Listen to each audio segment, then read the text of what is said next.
Warning, the following episode contains spoilers for Avengers Endgame, as well as all movies and TV shows in the MCU.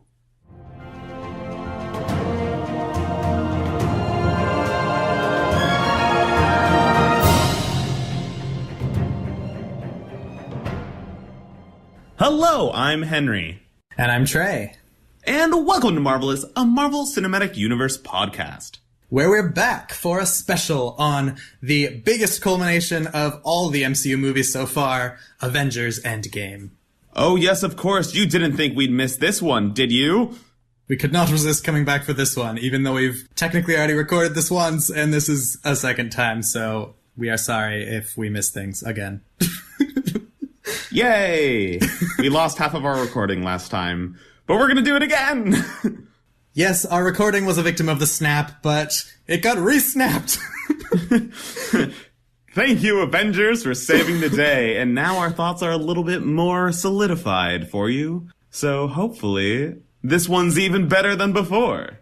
Hopefully, though we're a little more tired, so it might be a little more of a struggle.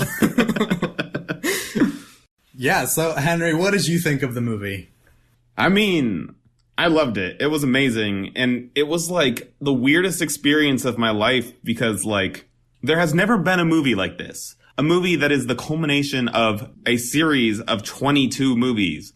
When I got out of the theater, instead of being like super pumped and excited like I usually am when I see like a Marvel movie I love or any movie I'm super into, I was just like exhausted by how much I had just went through. It like hurt almost, and I just had to lay down and just let this experience flow through me. It was crazy. Yeah, it's definitely a lot. How about you? Well, we've both seen it twice now, so I have had very different experiences both times. This movie is a lot, and it's also not enough. The first time I watched it, I was just like deeply in mourning because I don't feel like they did Captain America justice for his ending.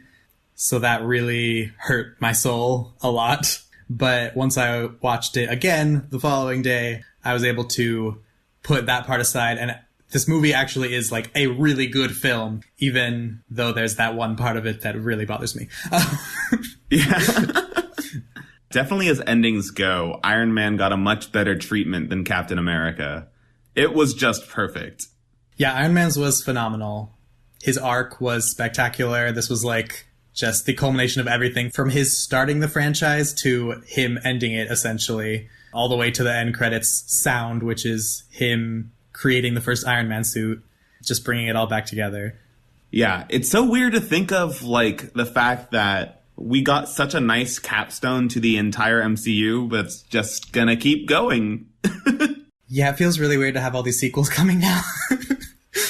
I'm really curious to know what they're gonna feel like, if they're gonna like feel anything remotely similar to the previous three phases. Like, they've kind of hinted at the fact that beyond Endgame, they're not even gonna call them phases anymore. Like, it's just something else. Yeah, free for all. Yeah, it's just an open universe, a free-for-all.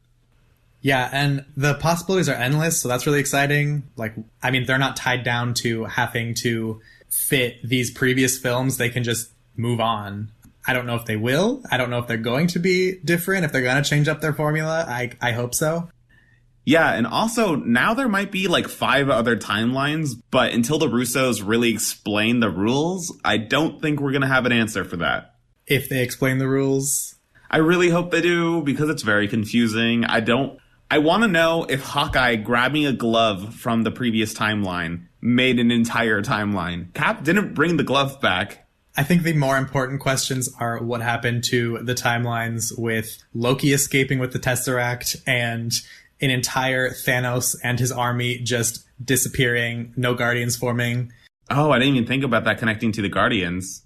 Oh yeah, no Guardians forming. Gamora is gone from that timeline and Nebula's dead. Maybe Rocket and Groot would capture Star-Lord and then just get the bounty, and that's the end of that story. Yeah, maybe. It's just the two of them forever. Maybe. Not to mention, like, the entire timeline that Cap lived in with Peggy. Yeah, that's super confusing, and I really don't know what happened there and if there is a split timeline or not. Yeah, it's confusing. Let's talk about it later. Yep. We have reached Dragon Ball Z and Dragon Ball Super levels of time travel shenanigans. Woo! So you keep telling me, but I haven't seen it, so whatever. One day. One day. Perhaps. In an alternate timeline. So I guess we should just get right into it. Yeah, so to no one's surprise, really, the movie starts out with Hawkeye and his family getting snapped. And although it was pretty obvious it was going to happen, it still, hit pretty hard. And it was, a good reminder of what the world experienced when the snap occurred. Because they didn't just, show Hawkeye, show his family, snap happens, blah, blah, blah. They had a nice touching moment with all of them together. And then the snap happened. And it was sad. It was definitely a good starting point. The way they're just let's resituate you in the snap, like what happened in Infinity War, but with something you haven't seen yet, and then move on from there. Yeah, and then we jump back to space, where Tony and Nebula are just slowly dying in the vastness of empty space. And we get, kind of funny, cute scenes with them together, just, trying to pass the time, waiting to die. Yeah, but we get to see, Nebula's first time ever that she actually had fun, so that was cool. Yeah, and it's adorable. But, Nebula was, such an unexpected all-star of this movie. I never expected her role to be as big as it is. I remember hearing in the comics that she's the one that wields the Infinity Gauntlet at the end and saves everyone or something, but, she didn't do that in this movie, and what she did bring to the table was fantastic. Yeah, I completely agree. For people who've listened to our previous episodes, you'll know that I don't really care for Nebula normally, but this movie actually did a really good job of making me care about her, and I really liked her in this film. Yeah, and it's especially interesting because you literally see her and her old self meet and interact, and her meet Gamora of the past, and it's just such a good way to see how much has changed with her. It's pretty fucking deep to have someone meet their past selves that is less evolved than them and has not gone through the same character growth. Yeah, and it's super brutal when the present day Nebula kills her past self. Oh yeah. It's so good, but so bad. It's so dark. You can see just Nebula of the past just can't break away from her brainwashing, and it's so upsetting. And Nebula knows better than anyone that there is nothing that would stop her in that moment. So she has to kill her. Yeah, and it was super weird because this movie actually made me want to go back and rewatch my least favorite movie in the Marvel Universe, which is Guardians 2, because it made me want to see her evolution again. It also makes me want to rewatch Guardians 1, because that movie seems like it's the most retconned movie in the MCU, since now it's very clear that Gamora knew that the Power Stone was what was in the orb on Morag. And listening to our previous podcast, I'm pretty sure she didn't know in that movie. Yeah, plus the fact that half of Gamora's people have been killed, when in Guardians they said that all of them had been killed and she was the only survivor. Yep, so it's nice but weird that they fixed a few things. Yeah, though I think Incredible Hulk might be in the running for most retcons as well. Yeah, and it's not even the same actor. That movie is the most detached from the rest of the MCU by far. Yeah. Either way, I really appreciated seeing those scenes of Nebula and Tony Stark together, and how, although she's kind of uncomfortable with dealing with this stranger one-on-one, she still really appreciates him and is trying to help him and basically lays him to rest in the spaceship, which is a really depressing moment. It is, but it's not to last because Captain Marvel saves them. Indeed, though I have absolutely no idea how she found them, other than maybe they're near Titan. I'm also not sure if we're supposed to think that she was sent by the Avengers, since we never saw her introduction with them, aside from the post-credit scene in Captain Marvel, so we don't know if she's, being sent to find him now on their orders, or what. But if she was being sent on their orders, then, Rocket would probably have some way to track his ship. So I could see that happening. Oh, I hadn't thought about that. That makes sense. Because I was thinking, yeah, Captain Marvel was probably sent to scout out Titan because that was his last known position. But I didn't think about Rocket knowing how to track his ship. Good point. Thank you. I stole it from Reddit.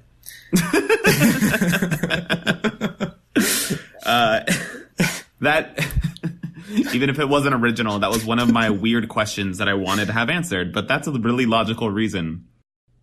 Either way, I'm kind of glad they skipped over Captain Marvel meeting the Avengers in this movie, since it kind of would have taken a lot of time. And since their role was surprisingly small in this movie, I don't think it would have been worth spending the time on everyone getting to know Captain Marvel, the new girl. I don't think it would have taken that much time. They could have done like 2 minutes. Well, they kind of had 2 minutes where Captain Marvel shows up and she's like, all right, I'm gonna go kill Thanos. And everyone's like, what are you talking about? And she's super confident, and then, like, Thor tests her by, like, summoning Stormbreaker right next to her, and she doesn't flinch. Like, that was enough, I guess. Sure, I guess. I mean, I don't think Marvel is doing a very good job with Captain Marvel as a character. I don't think she was very fleshed out in her own film, and she was hardly in this one. They don't seem to really know how to use her, so... Yeah, one of the reasons why we didn't really do a podcast on the Captain Marvel movie is we both thought it was a bit mediocre. She's a weird character. She's not really fleshed out. I do appreciate that she's like a Super Saiyan and she's like, all right, I'm super strong. I don't really care about collateral damage. I'm just going to go in head first and hit stuff. And I can appreciate that kind of character being in the MCU. Like, the closest we've ever had a character to being like that was Thor. But yeah, her personality really isn't fleshed out very well. Yeah, and it's really a shame since it's the only solo female movie in the Marvel Universe so far. The 21st film in, we finally got a solo movie about a woman, and it was subpar. Yeah. Though, now I'm extra curious about there being a Black Widow movie still, because I guess it's going to be in the past now? That's the big question, isn't it? Yeah, and like... Although beforehand, I've always said I would prefer a movie set in the past for Black Widow, now that she's dead, I kind of want to lay her to rest and not have a movie about her. Yeah, we had her ending, and we also have a finale to this entire arc of the past of these films, so I don't really want to go back into it. Yeah, the only one of the original 6 that I'm excited to see more of is if Thor is actually going to be in Guardians 3, that'll be freaking amazing. Yeah, for sure. Especially now that Chris Hemsworth is so much more excited to play the character because of how much he enjoyed playing Thor in Ragnarok. Like, I'm excited to see more of him, and he's excited to be there, so that's awesome. And I'm really curious how he'll work with James Gunn's directing, since Taika Waititi's directing was much more like free and just everyone improving whatever. And James Gunn seems like he runs more of a tight ship with how he wants things. So I'm not sure how that'll work out, but I am interested. Yeah, I feel like James Gunn is really good with characters of that nature, though. And I feel like he'll write Thor in a way that Chris Hemsworth will enjoy and also leave some room for flexibility with the script. I'm sure they probably did a lot of ad-libbing on the Guardians set. Yeah, maybe. Yeah. Just in, like, funny moments, not in, like, crucial moments, like in Ragnarok. Right. But we should probably get back to this movie. Yes.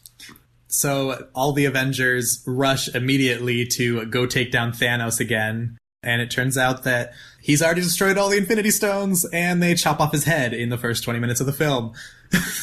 Yeah, which was super crazy. I never saw that coming.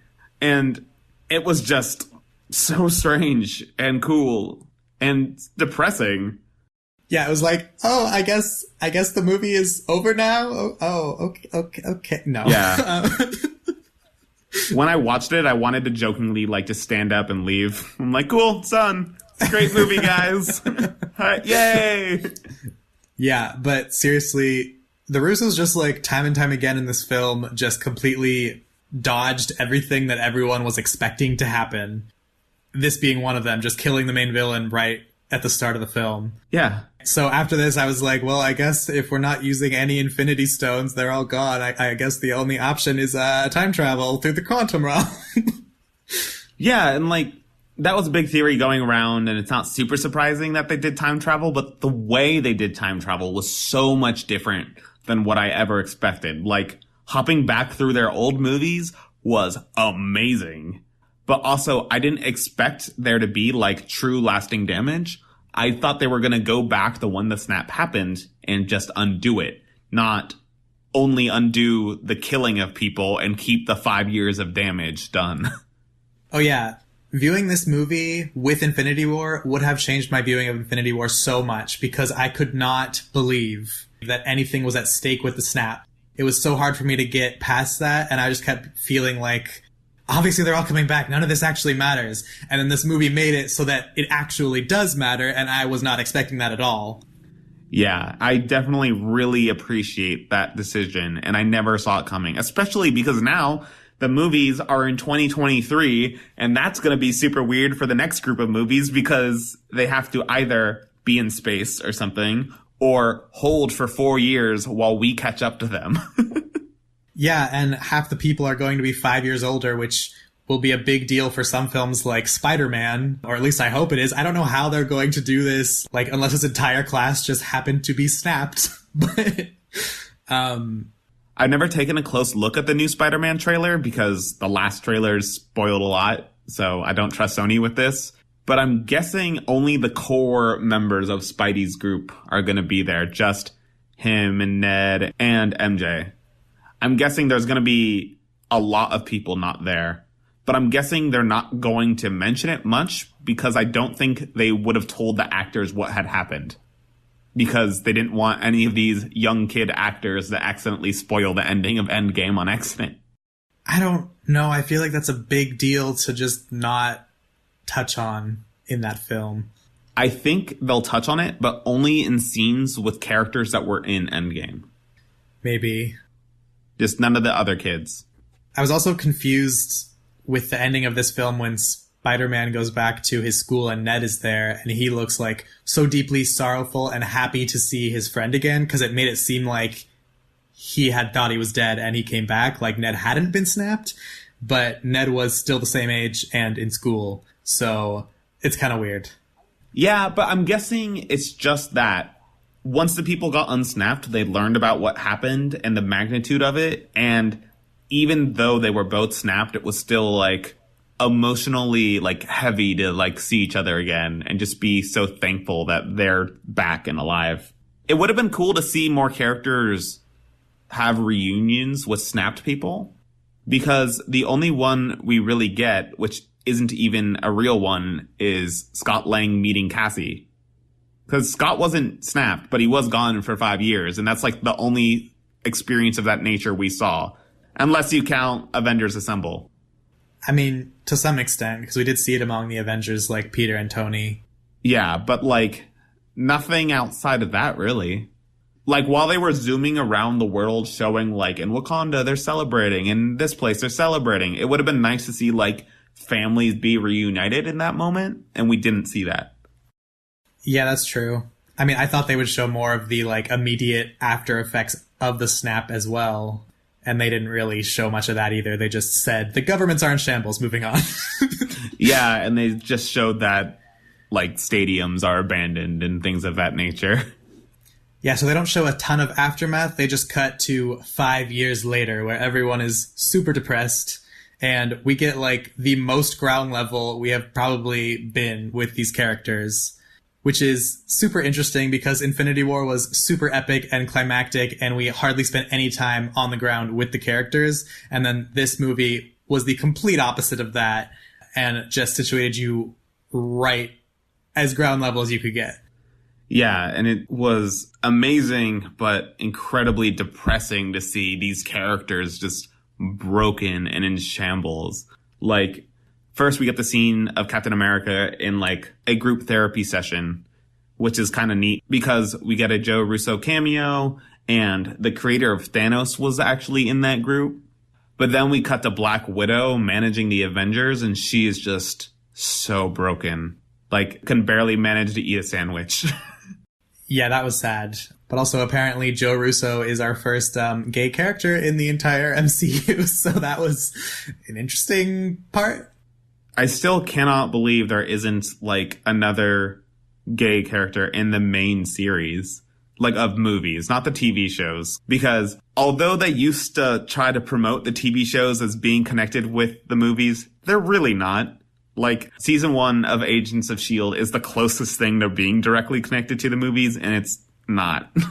Yeah. At this point, I really don't see them as, like, canon with the MCU. And, like, Coulson has been on public TV in the TV shows, and, like, the Inhumans are huge and everywhere in Agents of S.H.I.E.L.D. And in the Inhumans TV show, I'm sure they're public as well. I haven't watched that show because it's crap.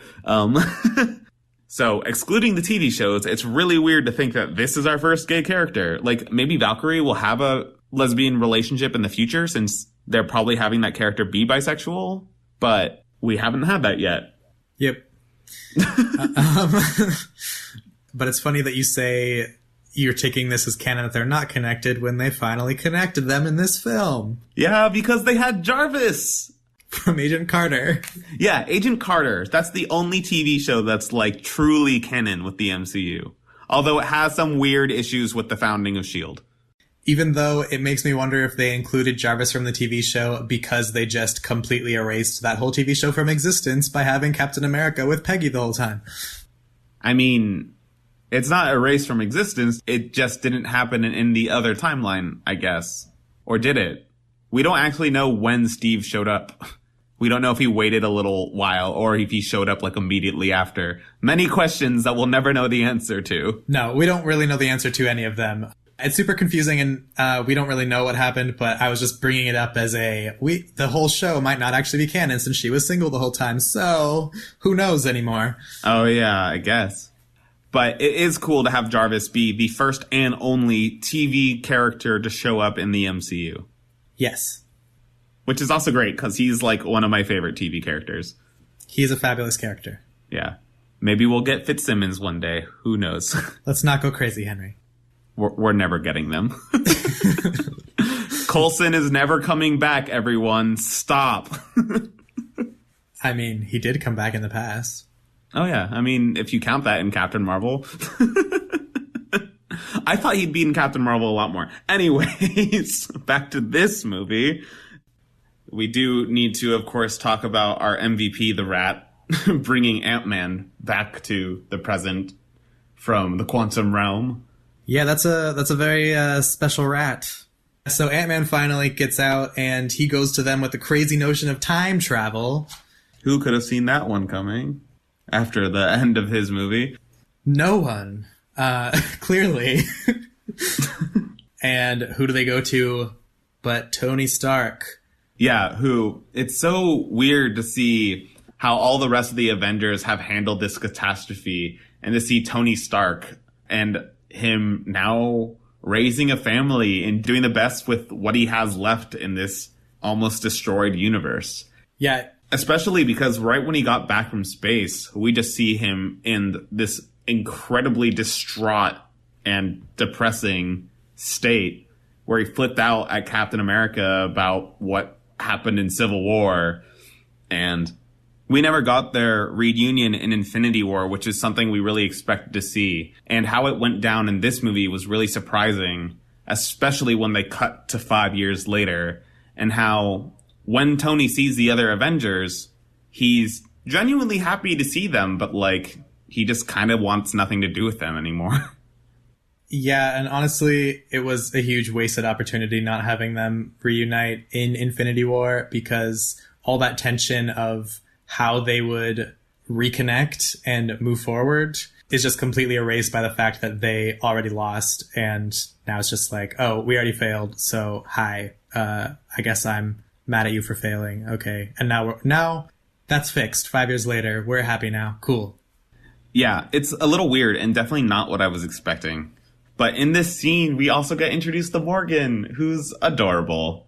She might not be as great as Cassie, but she's awesome also. Cassie is better. But now Cassie's a teenager, and she's ruined. I'm so sad. I want little Cassie back. Yeah, it is very sad. It'll be really interesting in Ant-Man 3 or Young Avengers or wherever she pops up again to see how she moves this character forward. Because young Cassie is this really strange character. Like, she's like a really weird little girl. And I wonder if they're going to make it feel like it's the same human. Don't know. Maybe we'll get both Cassies. Time travel shenanigans. I mean, if any movie's going to do it, it's going to be Ant-Man 3. Though I really hope they don't do time travel again, because that's a dangerous thing to play with. Yeah, it'll mess up everything. Or it's just broken. They can just do everything forever. Well, that's the weird thing about this universe. Like, they made 5 new timelines, only removing Thanos from one of them, which means if those timelines still exist, Thanos did all the events leading to the snap in at least 3 of those. Who knows what happened with the Loki timeline? And then, in that case, all of those timelines would have had their own Avengers trying to undo the snap, and they would make their own 4 or 5 timelines, and we have an infinite chain of infinitely new parallel universes. Ah! Yeah. The whole timeline thing is really confusing, because I feel like they tried to make it make sense by saying the present is not changeable, but then if you go back to the past and it doesn't change your present, but everything is wrong, then it has to create a branch into a new timeline. And then they try to have the Ancient One explain something about, like, when you remove a stone from this reality, it'll create a separate branch that fractures that reality. And that if you put the stone back, then the flow of time will return to normal. But I just don't think this makes any sense. And I don't even know if that was applying to the timelines, because it's not like they got Loki back. Well, we don't know that because we don't know what Cap did. He could have captured Loki and brought him back to Earth at the right time. Or close to the right time. Do you really think so? I have no idea. Does Captain America have a spaceship now? He doesn't need to when he has the space and time stones. Let's be real. Would he use those stones? I mean, the time machine also teleports you through space. And he had the time machine. Yes? Do you think they can use it to teleport across the universe? They already did. That's how they got the Morag. That's true. But then they had to fly from there. That was the weirdest thing. Why did Black Widow and Hawkeye also go to Morag? They should have went straight to Vormir. Maybe you have to go from the machine itself to get to across the universe. Maybe. So maybe that's a problem for Cap. But it wasn't a problem for Black Widow and Hawkeye. I have no idea why they went with Nebula and War Machine to Morag. Yeah, that's a good point. Either way, like, although what happened to the other timelines is really confusing, I do understand their idea of the history of the characters we are seeing is permanent. When they go back in time and visit a timeline, that is their current present. Everything that has happened to them is their past. When they return to the present, that's now their present again. But everything they experienced is still something they experienced in their past. Their other timeline past, but still their past. So for them, it's a continuous flow of time, even though it's weird. Yeah. Also, if the 6 Infinity Stones make the flow of time, and then since Thanos destroyed them all in the current timeline, I guess time has stopped. There's no more time. But it didn't, so the Ancient One is wrong. Yep. A lot of people are taking the Ancient One's explanation as, like, why the timelines are still intact, but I don't think that makes sense. And when I watched it, I thought that she was saying that it would just, like, create fractures in the realities that bad things would happen in. I thought she was saying once they returned the stones, the alternate timelines they made would just, like, kind of disappear.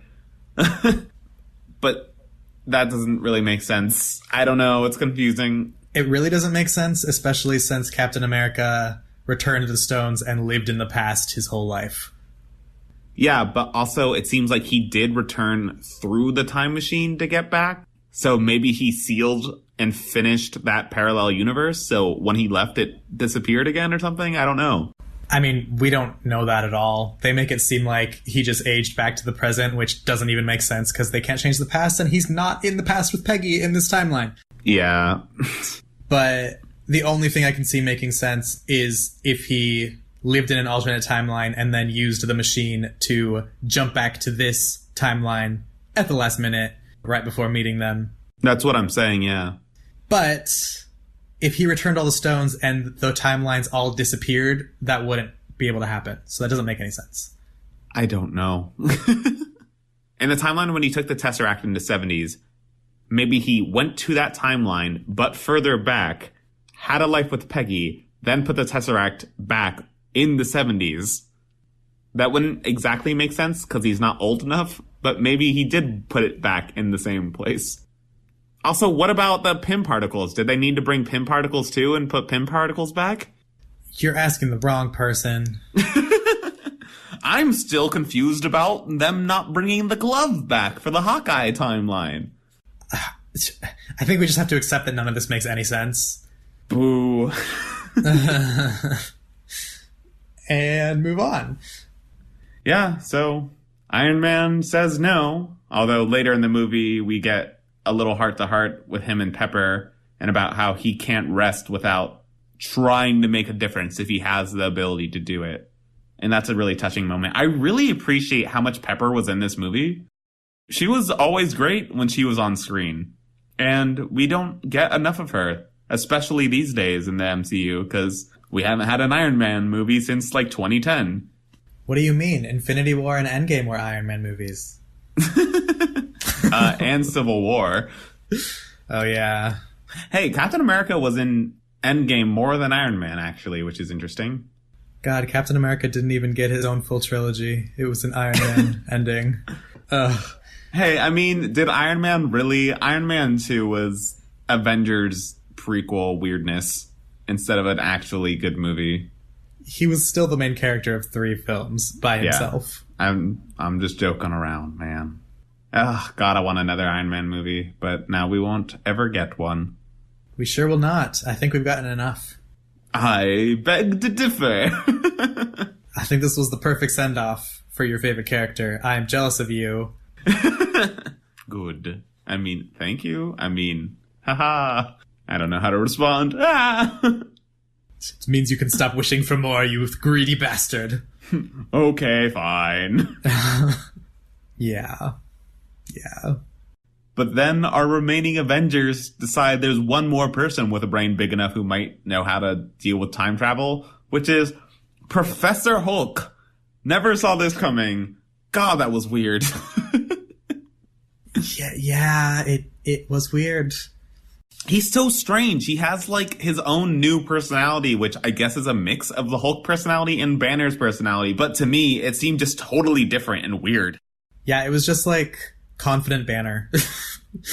It wasn't just confident, it was cocky and weird. And, kind of dumb at moments. Once they start testing time travel and, they're making Ant-Man age in weird ways and he shows up as a baby and Banner makes a joke oh, he's a baby, he'll grow. That didn't feel like a Banner joke to me. It was just very strange and off-putting. Okay. You didn't think it was weird at all? We've never seen that kind of side of him before. I guess I just don't really care that much about Banner and haven't paid that much attention to him because I didn't notice that he had different characteristics. Well, one of the weird things with him is the fact that after Infinity War, it seemed like they set up a conflict of him mastering powerful Hulk and fighting Thanos. And we never saw that in this movie, which was a bit of a letdown. I really wanted to see him let loose. Yeah, it was super disappointing, and I feel like everyone feels that way, because it definitely felt like they were going towards something like that in Infinity War.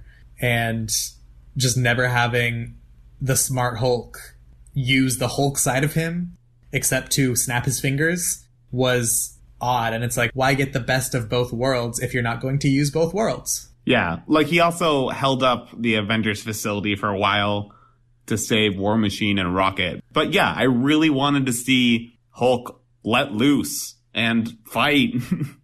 Yeah.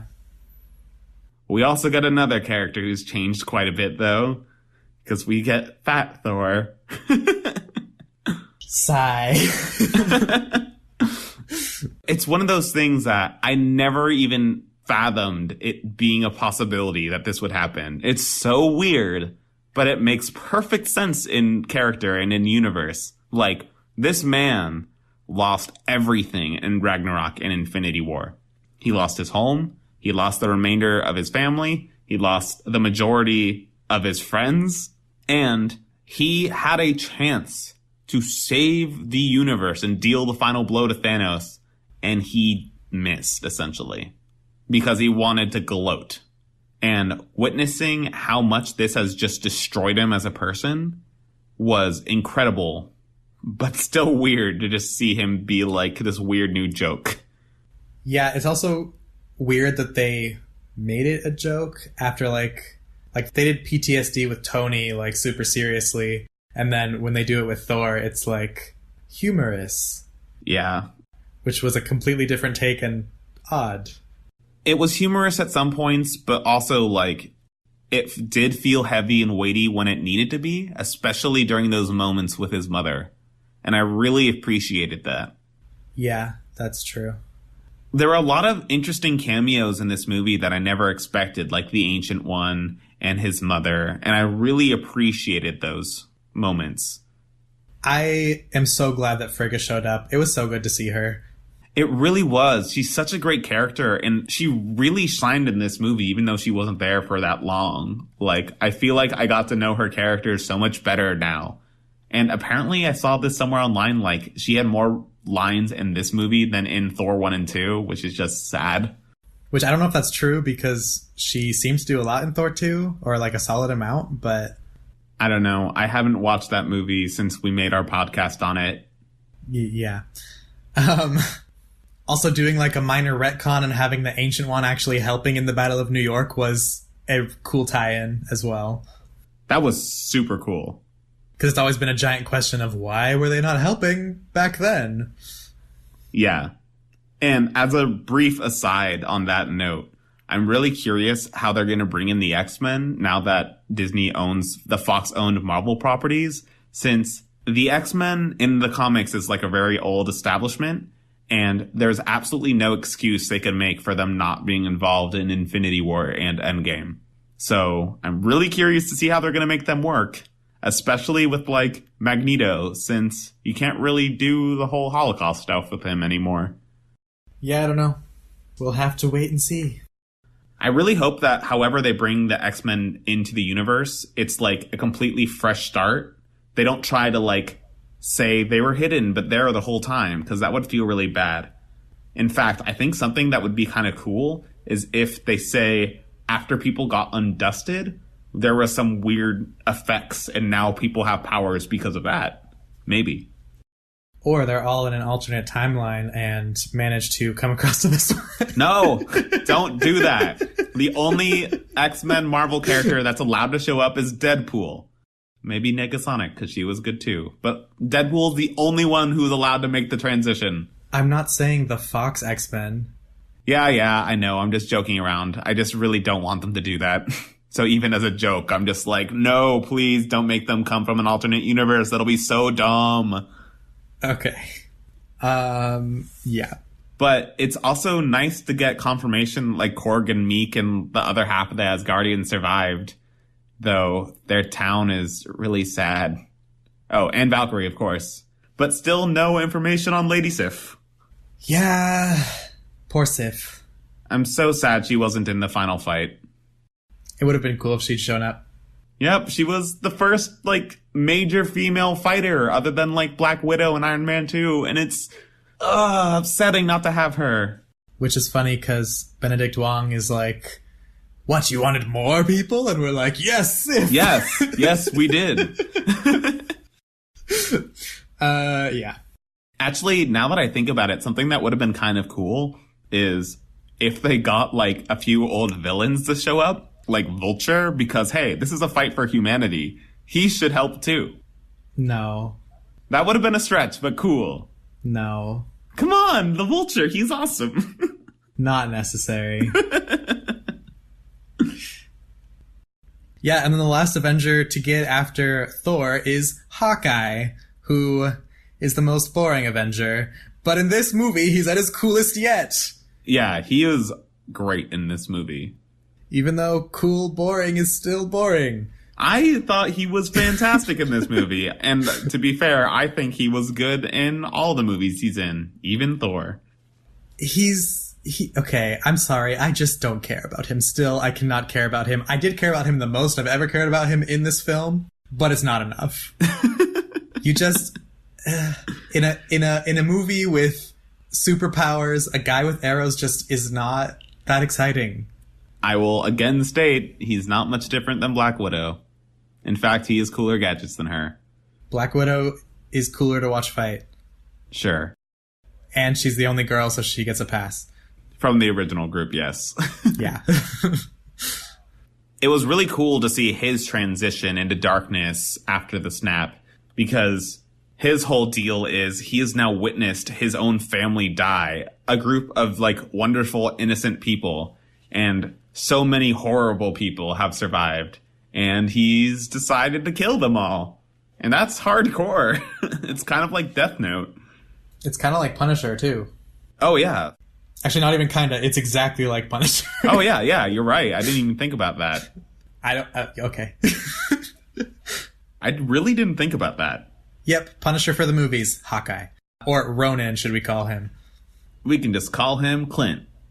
No. Or Barton. Okay. Or Hawkeye. I was kind of surprised by how quickly Black Widow was able to, like, convert him back to the light. Clearly, like, any hope that his family could return was enough to, like, pull him back from the darkness. But I still expected a little bit more after the scene earlier in the movie with War Machine telling her, do we even want to find Hawkeye anymore? Like, he is so far lost. I didn't see it as pulling him back to the light. I just saw it as we're getting him to go on this mission with us because it's the only way to get his family back. Yeah, I just felt like it would have been a little bit different. I don't know. Well, I'm glad we didn't spend more time on Hawkeye. Don't be so mean to Hawkeye. He's good. I mean, we've now had two better heroes give their lives for Hawkeye, the worst Avenger, so I am not going to be nicer to him. Oh, man. It would have been really intriguing to have, like, Quicksilver pop up in this movie.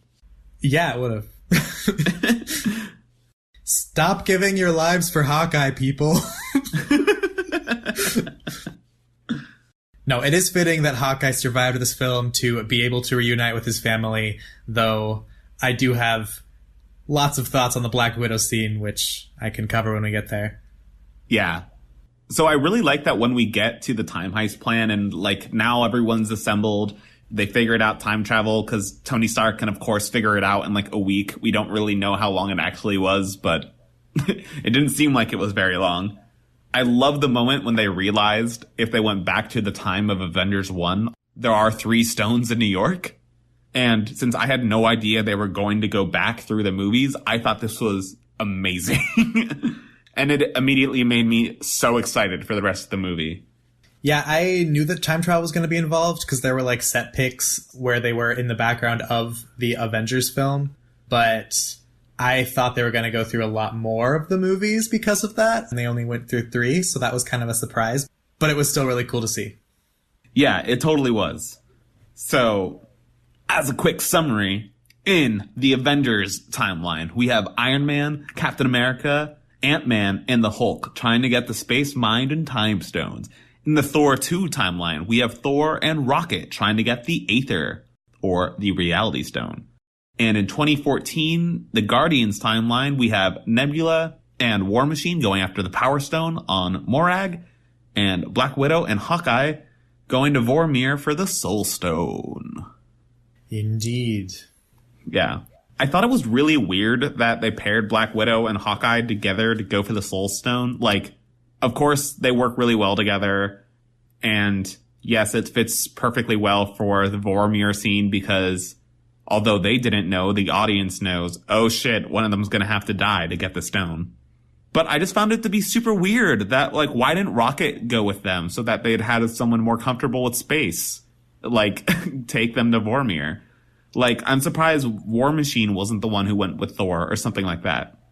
Yeah, I agree. I mean, the only reason that Black Widow and Hawkeye are together going to Vormir is because they care about each other, which makes the sacrifice a thing. Yeah. it's entirely plot convenience. Yeah, 100%. Which honestly is kind of disappointing because, well, first when I saw this, I thought they knew that they had to sacrifice someone. And then when they didn't know, I was like, okay. Oh no. But then it would have been way cooler if they'd like figured out a way around it, because having one of them die is kind of meh. Well, clearly Iron Man should have went to that timeline with Morgan. Easy. So that he can fridge his daughter instead? That was a joke, but yes. Wow. That is a horrible joke. I know. Well, okay. When we got to the scene with Morgan in the movie, I was terrified that they were going to undo history and thus basically kill Morgan. So I'm really glad that how the movie actually played out, Morgan got to live, because that was like, that stressed me out. Yeah, I never feared for that, to be honest. Tony Stark's baby! His little girl! She loves him 3000! No! I never thought that she would be undone. I was going in under the impression that they were just going to undo the snap and not just like maintain the 5 years that had happened. So I was very concerned. I'm surprised you weren't. I don't know why you would think they wouldn't have done it at that point. I just didn't think undoing the snap would stop him from having a daughter. But it wouldn't have been the same person. And all of those years would have been lost. But it would have been the same person. It's the same baby. Not necessarily. We don't know if Pepper was pregnant before or after. I'm pretty sure we do, even though it's weird that they didn't like show anything before the 5 years later mark. Like, the only reason that they would be talking about it in Infinity War is if she was pregnant. Since they never confirmed it, I would not accept that as a given. How old is the daughter? We don't know. Exactly. She looks about 5. I mean, she'd be 4 either way. But if she's 3 or 4, like, I don't know. Either way, only 3 weeks passed between Infinity War and Endgame. So Tony theoretically could have gotten Pepper pregnant soon after. Though I feel like they would have wanted time to mourn the universe. Yeah, I don't think that was... I just don't agree. It was never confirmed. Yeah. Okay, I'm just going to get my rants about Vormir out of the way while we're here. Here's the thing about Vormir. Apparently, it's the planet where strong female characters go to die. Because they have now twice killed the only female character on the team at this place in exchange for the Soul Stone. And I hated it the first time with Gamora, and I hate it with Black Widow. I hated the scene the first time with Gamora because I didn't feel like Gamora was written well in the first movie or acted well. But this scene I thought was a lot better. And I really loved the moments between Black Widow and Hawkeye. And I thought their fight was really cool too. The only thing I didn't like was the actual moment of death. Because something about watching them fall and then just seeing their corpse lying there just feels kind of silly to me. And after having seen it in Infinity War, it just didn't land with me the way it should have. It didn't have the right impact. Okay. I was too focused on the fact that she just died for Clint. Yeah. Okay, so here's my thing. The first time that I saw it, I was just dying the entire time, like, no, please don't die. Don't you dare die for him, Natasha, no. And then she died for him. And it hurt a lot. Upon second viewing of the film, though, I was able to watch it from start to finish, and her entire arc going towards that death was really well done. And the fact that she did it to save Clint from his dark past after he had originally saved her from her dark past was full circle and was a really cool idea. So the execution in the film of this whole plot line is actually really well done for a death. If it was a man or if there was more women on the team, it would be perfect. But because it was the only woman on the team, it hurt a lot. And that is why I still struggle with it. Yeah, I mean, it really was excellent, and it really did make perfect sense. And, like, a lot of the whole movie was setting up for Hawkeye to get reunited with his family. So him being the one to die would have been a little odd, to be honest. but losing Black Widow hurts because she is such a wonderful character. It really does, and it's like one that no one expected. Oh yeah, I never thought about it. Like going into the movie, I was expecting Iron Man and Cap to die, and that's basically what I got. I mean, Cap technically didn't die, but he's essentially retired, so yeah. I got what I expected, but I never expected her. Nope. And although that seems heartbreaking, a little bit of me also wonders what it would have been like if Cap showed up on Vormir instead. Maybe if Cap and Black Widow went together, since they're also really close. Because seeing him meet Red Skull as the Guardian of the Soul Stone would have been so interesting. I really want to see that moment, or I really wish we got to see him return the Soul Stone there. I'm bummed. Yes, I want that so badly. I can't believe they did not show us Captain America meeting his original foe, like, who is actually alive. That is such a crime. Yeah, I'm really hoping they do, like, a one-shot of Captain America returning the stones. Because he totally had to meet him to return the stone to Vormir, and we don't get to see it. Probably. Maybe if the Soul Stone is recovered, then there's no longer a Guardian, so the Red Skull, like, died or disappeared. But what happens when you put it back? That's a new question. Can you even put it back? That's another question. Like, how does this work? So many questions and no answers. Yeah. So anyways, jumping to one of the other timelines. So we already talked about Thor's timeline and Frigga. And seeing Frigga again was excellent. Having Jane Foster back in the universe was really surprising, even though she doesn't actually, like, talk. She is a character I've never liked, and it was actually really fitting and kind of cool to have her in this movie. So I'm surprised that she was in this movie, and I'm surprised I thought it was well done. I don't know why you thought it was fitting or cool, to be honest. I mean, it was just funny. Like, just the whole idea of having to get the Aether through Jane was just intriguing. Like, they also could have gone to a later time period and just gotten it from the Collector.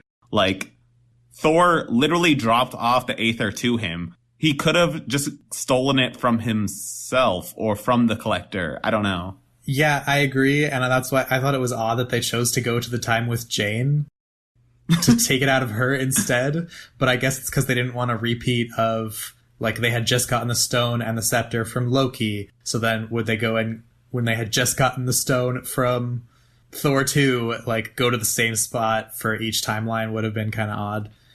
Yeah. And also maybe getting it back from the Collector would have been really hard. Who knows where he stored it? I'm guessing it's because they just wanted to go back through their films, though, and not, like, two things they hadn't shown. Yeah, and it was a good excuse to go to Asgard and meet Frigga, which was good. Yes, though we miss our second opportunity to see the ether condensed into a stone. They just don't even bother again. Oh, I hadn't even thought about that. You're right.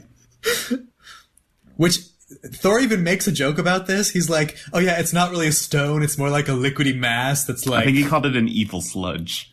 Oh yeah, evil sludge. But then when they actually have it, it's just a stone. I'm like, okay, then... Yeah, it would have been interesting to see it actually form onto the gauntlet. Okay, yeah. Yeah. And one other weird thing that I never expected from this timeline was Thor getting Mjolnir back from his past self, and then keeping it with him and taking it to the present. I never saw that coming. Yeah, me either. And I love to just picture Thor holding his hammer and it just like suddenly shoots out of his hand and goes into other Thor's hand. And he's like, where the fuck did my hammer go? That would have been amazing to see. It would have, but also like, I'm curious how that would have worked because he would have, like if he was trying to summon it back while other Thor was also summoning it, I don't know what happens. Would it be like in Star Wars when two people with the Force are both trying to pull on the same object? Probably, yeah. That'd be cool. Now I want to see that. Well, you will never get your wish. No! Yeah, so he takes Mjolnir with him. Yeah. And then we have the Avengers timeline, which, holy crap, it was so amazing to see Avengers 1 in another perspective. Like, getting to see the seconds after very iconic moments from another perspective was just so incredible to me. And I never knew how much I wanted that.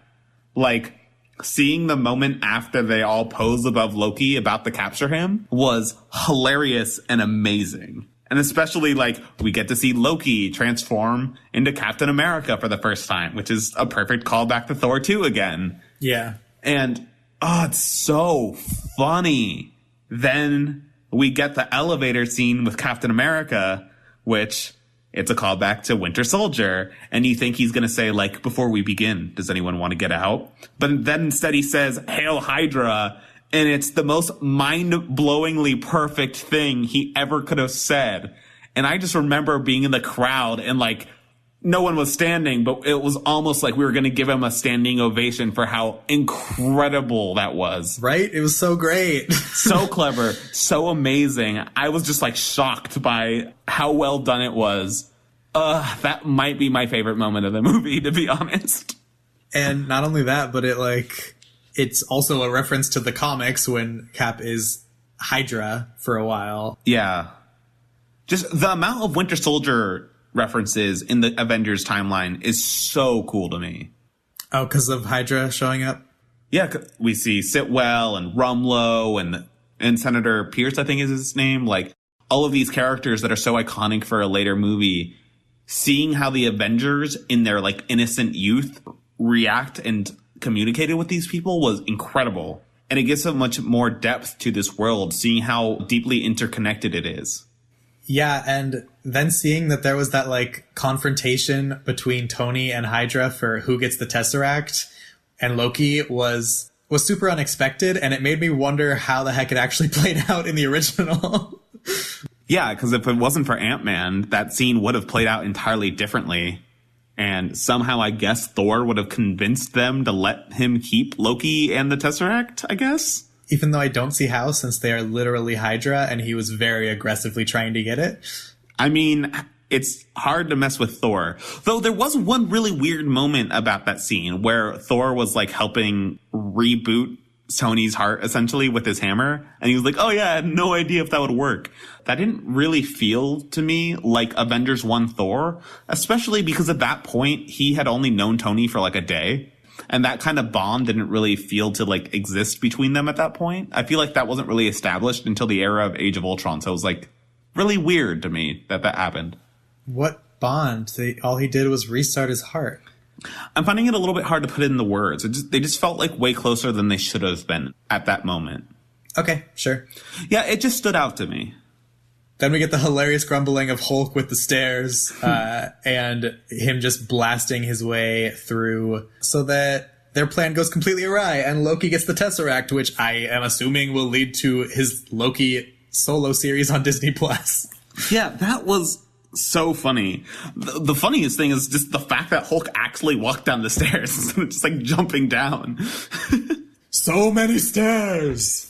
Oh my god. Yeah, just the moment of Loki seeing the Tesseract on the ground and going for it just, like, made my heart skip a beat and make me so excited for more. And if that's what his TV show is going to be, I'm pumped. Yeah, I have no idea what it's going to be. It'll be interesting. Because he's always played against Thor, so I don't know what his solo series is going to be. That's true. It'll be weird to have him on his own, but, like, just the brief moment of Loki flipping the cup again in the Thor 2 timeline and the bits and pieces we get of him in the Avengers timeline, it just made me so happy to see Loki again. He was great. Yeah. We also get Cap vs. Cap. New Cap is just so exhausted by old Cap. Which really hurt my soul, because I'm like, stop being so hard on yourself. Hey, at least he appreciates his own ass. I mean, America's ass. Yes. Though they do just kind of throw away Cap's iconic line and kind of mock it, which it was hilarious, but it was also sad and, like, made it feel like they didn't respect it. It was really funny, but it was weird. And it hurt that they chose to use it here when it was, like, not fitting at all. Like, he wasn't beaten down, which is when he always says that line. He was just like, oh yeah, I could do this all day. Yeah, he said it, like, way too casually there.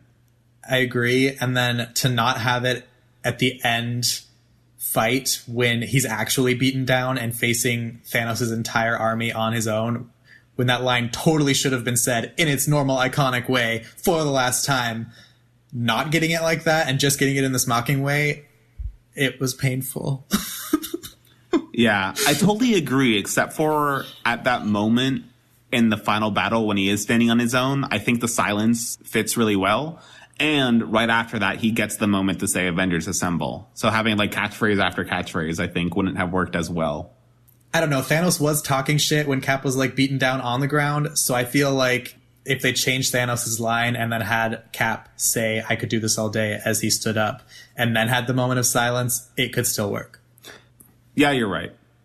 And really quickly, one other thing we have for this timeline is the Hulk meeting the Ancient One, which I really loved. It was like such a surprising thing to see her in this movie to me, because I had no idea she was going to be in this movie. And she fits so well. And like we were saying before, like them retconning that the wizards were helping the whole time was really well done. Except for it felt like they could have done a lot more. Yeah, I mean, she could probably have stopped Loki all on her own, but I guess there was no need since the Avengers would do it. Yeah, I mean, apparently Fury didn't think there was any need to call Captain Marvel then, so clearly the Ancient One also thought they didn't need help. Yeah. The fact that she knows, like, so many things about the future, though, brings so many other questions to the film. Yeah, they covered that in the Doctor Strange movie, but I don't remember all the details. But I think she was only able to see her own future, and that's why she didn't see the snap happening, because she was already dead by that point. That's an interesting theory. I don't know why you think that, though. I'd have to rewatch Doctor Strange, but I'm pretty sure they detail it there. Okay. I've actually been wanting to rewatch that film because Doctor Strange is so cool in this one. Yeah, he's so good in Infinity War and in Endgame. He doesn't get a lot of moments in this movie, though. No, but I feel like his Infinity War greatness kind of extends to this film. Yeah, for sure. Because although he doesn't get as much in this movie as he did in Infinity War, every moment he did have really landed. Except for in the final battle when he spends half of it just holding up the water. Yeah, that was that was disappointing. That was really sad. I'm like, no, don't hold him back. This is just like the Hulk. I want to see him fight too. They definitely were nerfing some people in that fight. Yeah. So anyways, now that they have failed to retrieve the Tesseract because of Loki and his mischievous ways, Iron Man and Captain America go even further back in time to the 1970s, where they know that the Tesseract and more Pym particles exist at the same time, which was a really clever twist that I never expected, and it was amazing to see Tony Stark interacting with his father, since throughout his own movies we've seen him dealing with his father issues, like how he thought his dad never loved him. In Iron Man 2, he kind of learned that his dad always loved him, but since he didn't really remember that directly, he didn't really experience it. But now that he is his own child, talking to his own father just really put things into perspective for him. And he has so much more respect for him now. Yeah, I'm going to be honest, I really didn't need this scene. Yeah, I mean, I don't think I needed it either, but I really did enjoy it. And it was kind of funny to see Tony being nervous to meet his own dad in that time period, because we never get to see him like that, where he's the nervous, shy one. He's always the cocky, arrogant one. Yep. It was also really funny to see young Hank Pym freaking out. Yeah. Wouldn't it be nice if we got, like, more Captain America growth instead? That was the weird thing about this timeline, because it was really cool to see him there. And him getting to see Peggy in the distance was like a heart-wrenching moment. And it wouldn't have been right for him to meet Peggy there with how the end of the movie worked. But he could have. She was right there. Yeah. So a lot of people have been applauding the use of Captain America in this film. And I really wish that I was there with them. But I don't feel it. Captain America is my favorite character, and he's very present in this film, but he's given no character arcs, no emotional arcs at all in this movie. And honestly, the last time we had a character arc from Captain America was in Civil War. And the fact that we haven't checked in with him since then, and this is his finale, is absolutely ridiculous to me, because he is the second foundation of this entire universe, and he is like 50% of the population's favorite character. Yeah, especially because he really didn't get a lot in Infinity War. Like, he kind of showed up and was there. Yeah, and I think, honestly, that's like a huge part of the problem, is that we never got any of his character evolution from Captain America to becoming Nomad, who he was in Infinity War. We never saw those years on the run with him and his team, which is what I really would have wanted out of Infinity War, is just a check-in with him. To see, like, that missing time that we never get to see. Yeah. Like, in this movie, he shaved his beard before it even started. Tony casually gave him back the shield, and that moment was even played off as a joke, like him saying, oh yeah, Morgan's gonna use it as a sled if I don't get rid of it. Yeah, see, exactly. Like, we don't get to see him become Nomad, and we don't get to see his journey back to why he's suddenly okay with taking back the mantle of Captain America. Like, we don't see any of this growth that is happening in his character. Why? What? Yeah, and it's really capped off with the moment when he grabs Thor's hammer, where it's awesome, but it's kind of just confusing, because it's like, could he have done that in the beginning of the movie? Like, what actually made him worthy at that moment? Yeah, and that's and honestly, it's really sad, because everyone was so excited by that scene, but it really just fell flat for me, because I didn't see any reason why he was suddenly worthy to pick it up. We saw him nudge the hammer in Age of Ultron, and he doesn't seem like he's any more worthy now than he was then, so yeah. That's just another arc they could have done to show me why he's worthy now of picking up the hammer. And still, it's just like, here's just another cool thing that we didn't actually give you reason to build up to. Yeah, like, that's how I saw the scene, too. Like, I thought the scene was super cool, but story-wise, it just felt a little silly and goofy instead of, like, triumphant, which it should have been. Yeah. And also, he was able to wield lightning, like, instantly, like it was no big deal, which was really weird. Yeah, that was weird. And I was really confused how he was able to wield, like, Thor's lightning at first, until someone on Reddit said that Odin's first enchantment of the hammer was that whoever is worthy of this hammer gets the power of Thor. Which is also weird, because aren't Odin's enchantments gone now that she's dead? Isn't that why Hela came back? That's a good point. But this hammer is from before his death. Sure. I mean, so was Hela's seal. But, yeah. Anyways. No, I'm saying this hammer is literally from the time before Odin died. They took it from the past. Oh, yeah. That's a whole other weird conundrum right there. Wait. You're melting my brain right now. That's so weird. But he is dead in this timeline. Does the power is the seal connected to Odin or not? Oh my God. Sorry, I'm like freaking out right now. Timelines, man. Time travel. It messes with everything. I love that both times we've podcasted about this, you have freaked out about something I've said in connection with Thor's hammer. Because last time you didn't realize that it was the enchantment of Odin that gave him the power, and this time it's this. What can I say? It's weird. Thor lore is really confusing, and God, I wish we got more. Yeah. For sure. Please give us a Valkyrie movie. So yeah, apparently Mjolnir can channel Thor's power, even though that's really awkward. But, I mean, maybe it just takes the power of Thor, who was there. So maybe Captain America was sharing Thor's power, who was present. I don't think Thor would have to be present, though. I don't know, man.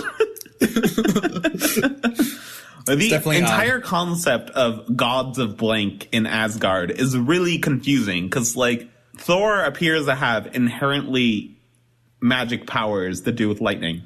Loki was just trained to be tricky by his mom. Like, that's why he's the god of tricks. Like, nothing else. He's just a really powerful magician from Asgard. I agree with you, and we've already covered all this in previous episodes, so let's just get back to this movie. Back to Captain America. He got no heroic sacrifice or heroic arc in the final battle. That was reserved for Tony alone, because Tony gets everything, apparently. I'm not bitter at all. Why would that be a problem, man? Iron Man's the best. Yeah, apparently Marvel agrees with you. And just to top all of that off with such a confusing ending for Captain America, that was just like the tipping point for me. In a way, it is extremely fitting and poetic that Captain America finally got to have his dance with Peggy Carter. And it's sweet that he got to live his life out with her. But on the other hand, it's just, I feel like it completely undermines his character's tragic backstory. And while I get that he's already had his past and is now like going forward to fix it, it just seems weird to remove someone's tragedy by just, instead of having them move past it, they just go back and get to have what they wanted anyway. Yeah, like they didn't have him move on. They just had him get to regress into his previous self. Exactly.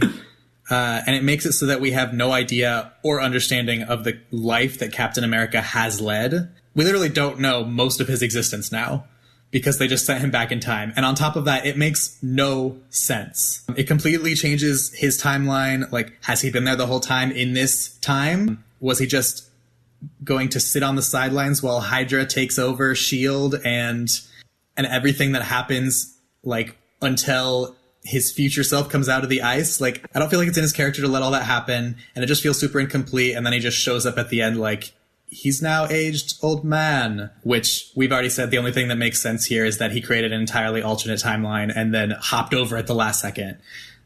Yeah, like, I think it is the alternate timeline. I don't think he's in this current timeline. Like, he was Peggy's mysterious husband that we never met. It's still likely that guy from Agent Carter. But it also just, like, erases the entirety of both of their lives that we know.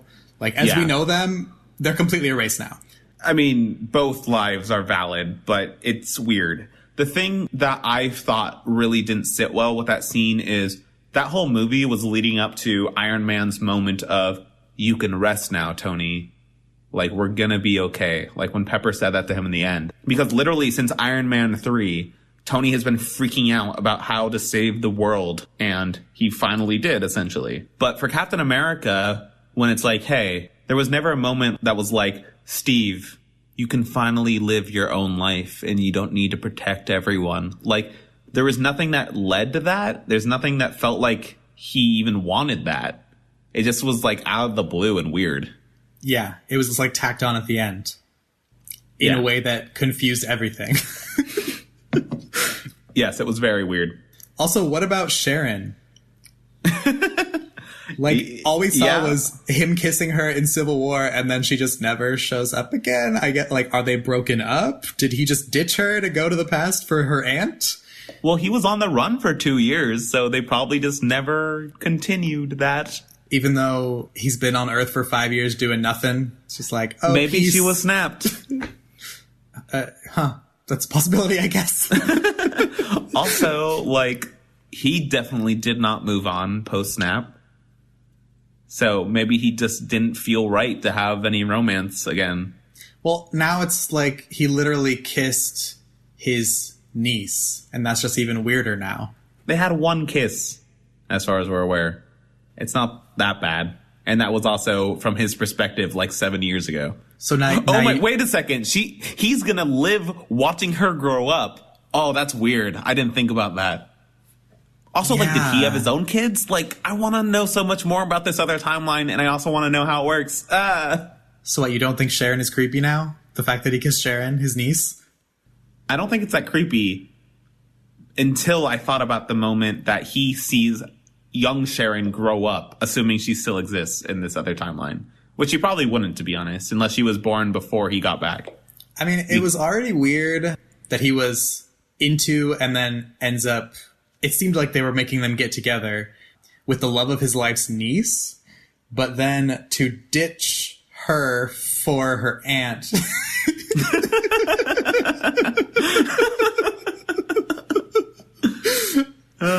There's a lot of weirdness there. Yeah, it's weird.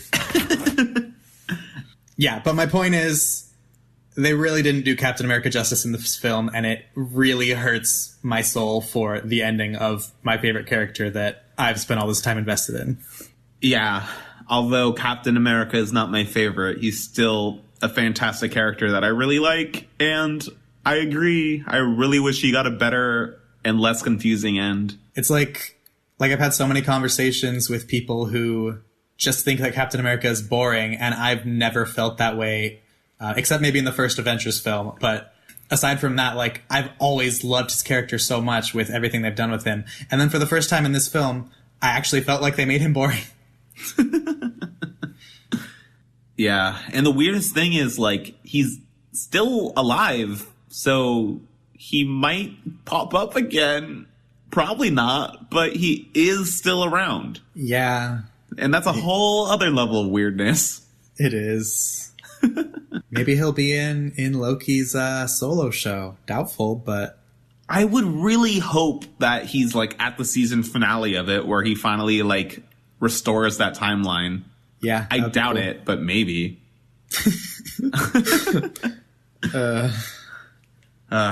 But I suppose we should talk about the last timeline, the Guardians one. We have mentioned it with Vormir, but I never expected how much impact this would have on the remainder of the movie, with old Thanos seeing the memories of Nebula, witnessing that he succeeded in the future, and then going to the present with that knowledge to destroy the Avengers. Like, after they killed Thanos in the beginning of the movie, I had no idea how they were going to bring him back in. But how they did with Guardians, and also how they brought Gamora essentially back to life, was perfect. Agreed. Even though I have no idea how he got to the present with no Pym particles. Yeah, it's weird. I don't understand if Thanos, like, has the ability to make more Pym particles. Like, it's possible Thanos actually spent, like, a week preparing, gathering his fleet, making more Pym particles before arriving in the present. But we don't really know. Yeah, it's definitely... so many unanswered questions. Yeah, but we did skip past a lot of the really cool stuff about the Guardians timeline. Because just like Avengers 1, where we see the Avengers outside of their own movie, we see Nebula and War Machine watching Peter Quill in his opening of Guardians 1, singing into, like, the alien rat thing, which was brilliant. Singing like an idiot. Yeah, and I love War Machine being like, so he's an idiot. And Nebula's just like, yeah, that's essentially my brother-in-law. And then War Machine just smacks him in the head. It's so brutal. Yeah, it was really brutal. Yeah. Though I thought it was so badass when Nebula just reached into, like, the Power Stone containing device and just, like, burned her arm away because she doesn't really care.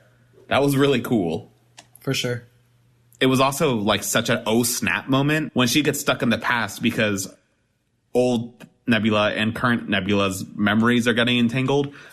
That whole thing is really weird. That seems like a plot convenience thing to make their memories entangled, since it seems like her memories are stored locally. But it was a really excellent way the rope Thanos back in. Yeah.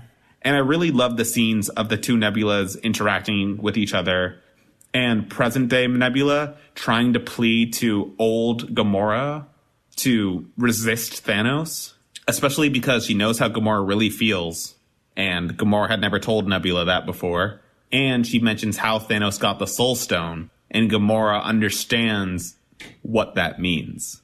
And it's really cool because by that point in the timeline, Gamora had already found the Soul Stone. Yeah, that's a really good point. It was just so well handled, and it was also really cool to see the Black Order and the Guardians scenes, and I just loved it so much. Yeah, and it was crazy to see this Thanos from the past compared to the Thanos we got in Infinity War and at the beginning of this film, because they seem like such different characters in a way, because the Thanos from Infinity War was so serene. He already had all of the Infinity Stones, or not the whole time, but he already had some Infinity Stones when we met him. And he just seemed to be going through this path like, I'm just doing, you know, the universe's work. I'm doing good for the world. And he wasn't really out to kill anyone. He wasn't out for blood. And contrasting that with this Thanos, who is bloodthirsty as hell, and he has no Infinity Stones, yet is somehow more dangerous than the one who had all the Infinity Stones. Yeah. It was just like a whole different side to him, and seeing him mad in this way really made me want to see more of his character, so I'm kind of sad we're probably not going to get that. Yeah, it's really cool to see him in this different context because now he has the cockiness of knowing that he won, but also the frustration and anger that these mortals, the Avengers, the one that had already screwed up his old plans, are resisting his perfect universe. And now he's just out for blood, like you were saying. And it was so cool to see this version of him. And it was also interesting to see him say, like, you know, I don't usually enjoy the killing and the conquest I do, but I'm going to really enjoy it this time. Yeah. It was also just honestly really cool to see Thanos fight without the Infinity Stones, because I feel like with the stones, he seemed weaker. Like with Thor's axe was just able to cut through the Infinity Beam like nothing and stab Thanos in one move, almost killing him. Whereas in this film, Thor's axe and Captain America and Mjolnir and Iron Man are all fighting him, and he's heading all of them off without a single Infinity Stone. Yeah, like it makes sense because in Infinity War, he was kind of just caught off guard by Thor. He wasn't like prepared for like actual combat. But in this movie, we know, oh, if he was trying, he would have destroyed them. Yeah, and also like that axe was clearly meant for the Infinity Stone's power, but it wasn't meant for just Thanos himself. Yeah, well, I mean, it can cut through the Infinity Stone's super beam, but like beyond that, it's just a super powerful axe. It just depends on how you use it. And it can summon the Bifrost. And it can summon the Bifrost, which wasn't done in this movie. Huh. Yeah. You know, that's funny. Like, when Black Widow and Hawkeye went with Nebula and War Machine to get the Soul Stone, they could have actually went with Thor and then went to Vormir. They didn't have to go with them. There's a lot of weirdness with them not teleporting separately. I don't understand why they did that. Yeah. It was just totally unnecessary. There was just a small moment on Morag where War Machine was like, yo, good luck on Vormir. And they're like, thanks. That didn't need to happen. No. I wonder if anyone's going to ask about that and if we're going to get an answer ever. Yeah, I don't think we're ever going to get an answer to that. It's just weird. Yeah. But anyways, back to the present. We now have all the Infinity Stones, and Stark Tech can miraculously hold all of them, even though they previously had to go to the heart of a dying star for the only place that can force the strongest weapons in the universe in order to hold them. Yeah, I mean, I've seen some people theorize that, like, they got the old Infinity Gauntlet after they killed Thanos and were probably trying to analyze it to see if there was anything they could do. And at that point, Tony may have researched it and figured out how to reverse engineer it. Or at least in the present day, I mean, 5 years later, after they decided on doing the time heist, he figured it out. But that seemed a little easy. Yeah, it seems like a stretch. But, you know, yeah. I mean, apparently Tony can do everything because the filmmakers love him. He can solve time travel. He can make an Infinity Gauntlet without a dying star. Yeah. I'm one thing that I'm sad about having him die after Disney bought the Fox Marvel films back is apparently Richard Reed, like Mr. Fantastic, is one of the only people in the Marvel universe smarter than Tony Stark, like on Earth at least. And it would have been really cool to see them interact. Yeah, that's a bummer. Since in the MCU, no one compares to Tony Stark. Like, sure, maybe Shuri can, but that's doubtful. Is it doubtful? I think so. I don't think Shuri would have been able to figure out time travel in a week. I feel like their skills are different. I feel like Shuri and Banner are the only people that could, like, hold up to Tony Stark in certain situations. But I think overall, Tony Stark is just the smartest. Yeah, I mean, to be fair, I don't think Tony could really solve time travel in a week either. They just made him. But fair enough. But I don't know, the way they make Shuri so smart, I mean, she's smarter than Banner. She could do that surgery with vision that Banner couldn't do. I think they just didn't realize it was possible because they just needed a new perspective. I don't know. I think they just didn't have enough time to even try to think about it. They only had like a day, and Tony wasn't there. I still think it was showing that she was smarter than Banner. Yes and no. We still haven't really seen a lot of her. True. But anyways, back to the gauntlet. It works. Hulk puts on the gauntlet, undoes the snap. Everyone's back. Though it's weird that, like, they confirmed that by having Hawkeye's wife call him. Like, was her phone snapped away? Does her phone still work? I guess so. I'm very glad that people were snapped with their clothing, because it would have been weird if they had a bunch of naked people just appear everywhere. Sure. I mean, it was cute. It was cute that they had his wife call him, but at the same time, it's like, so you've been paying for that phone plan that no one's using for 5 years. Yeah. But, man, as soon as the missiles started coming in, that was such an incredible, intense moment. It was so cool. Yeah, it was really cool. Though I gotta be honest, I've got some micro complaints here. The fact that everyone's always talking about Marvel movies having no stakes. This was definitely one of those times. Oh, you mean everyone surviving the missile strike? Everyone surviving the missile strike? Yeah, like, how does everyone survive that, first of all? And second of all, also everyone surviving the big war, except for Tony dying because of the snap. No one actually died in battle. Yeah, that was really weird, except for like random Wakandans and wizards probably. At first, I was like, oh yeah, they set up the barn door protocol right before doing the unsnap. So like that makes sense. But they undid it. And then the missile strike came in. Yeah. Like, I didn't know that all these normal humans were able to survive a missile. Yeah. It's very convenient that they all had their super suits on because, like, I don't know why they thought they needed it. But, yeah, that was weird that they all survived. And it was annoying that they took Hulk out of the fight by just having him rescue War Machine and Rocket. Yeah. Also, I thought War Machine's, like, suit was destroyed there, but he was part of the final fight. So I guess he was fine? That was confusing, too. Unless he has a duplicate suit that he It might have been another suit. I think it looked a little different. Yeah, maybe. But anyways, the final battle begins, and oh boy, it was cool. It was amazing. I mean, we've already talked about Iron Man, Thor, and Captain America fighting Thanos and how incredibly brutal it was, especially like Thanos just beating through Captain America's shield. Yeah. It was incredible. Because apparently his sword is made of stronger material than vibranium. Or it is also vibranium. Who knows? I don't know. I guess I got the impression that it would just be a different space metal that's not on Earth. It probably is. It could be adamantium or whatever Wolverine has. Oh, yeah. Or any other comic book super metal. Yeah. But we didn't touch on Thor's beard and hair braiding itself with his lightning.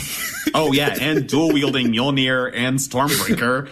All of that was just fucking amazing. Like, it was so weird but cool to see Fat Thor fighting at that level. Like, I'm still confused. Like, is he still as capable as a fighter, or is he weaker now? He seems a bit weaker now, which is really disappointing because we got so little of Prime Thor post-Ragnarok. We really did. Like, we got moments in this movie and in Infinity War of him just flying around destroying large chunks of things, but I really would love to have more of a focus on him solo. Yeah. I mean, yeah, now that you mention it, like, after they made his lightning all-powerful, all of a sudden it, like, doesn't even do anything against the enemy. Oh, that's a bummer. It does against the Horde enemies, but not against the main villains. Yeah. So I guess his lightning isn't that powerful after all. Oh. But it was interesting seeing him look like an actual Norse god. Yeah, for sure. And it was an improvement over his matted hair and way too long beard, which I'm really confused about because I kept thinking that once he, like, got his new direction in life, that he would clean up and, like, face that new direction strongly and confidently with, you know, like, a clean appearance. But he kept his matted wig through to the end, through Tony Stark's funeral, and then when he's leaving the planet with the Guardians. And I'm like, why do you still look like that? I know, like, I can understand him not being as confident and, like, resolved as he used to be, now that he's been, like, a broken man for 5 years. But I expected him to be a little bit more cleaned up. Yeah, for sure. Also, like, functionally, considering Chris Hemsworth really pushed to have the wig removed because he hated it so much, and that's why they cut his hair in Thor Ragnarok. Immediately putting matted hair back on, I'm like, is he gonna have this from now on? What is happening here? He probably enjoyed it because of how funny the joke was. But I wonder what they're gonna do in Guardians 3, assuming he's in it. I don't think he would enjoy wearing a wig again, though, for more movies. Well, hopefully they won't have him wear it in Guardians 3, and he'll also not be, like, fat. Though I don't know how they're going to talk their way out of it, considering Thor would want his hair long. Ooh, that's a good point. We'll have to see in 2021 or whenever that movie comes out. If he's in it. If he's in it. Anyways, before the epic moment of Captain America standing up to Thanos' entire army solo, and then the Avengers Assemble moment, which is also incredible, we also have, like, Hawkeye on a little journey on his own trying to protect the gauntlet, which was amazing. Like, he was fighting off so many of Thanos' monsters solo in tight spaces, which was really cool and impressive. Yeah, this was Hawkeye's shining moment in this film, I think. Like, he was really showing that he actually could be cool. Yeah, that might be his best action scene in the entire MCU. Yeah, for sure.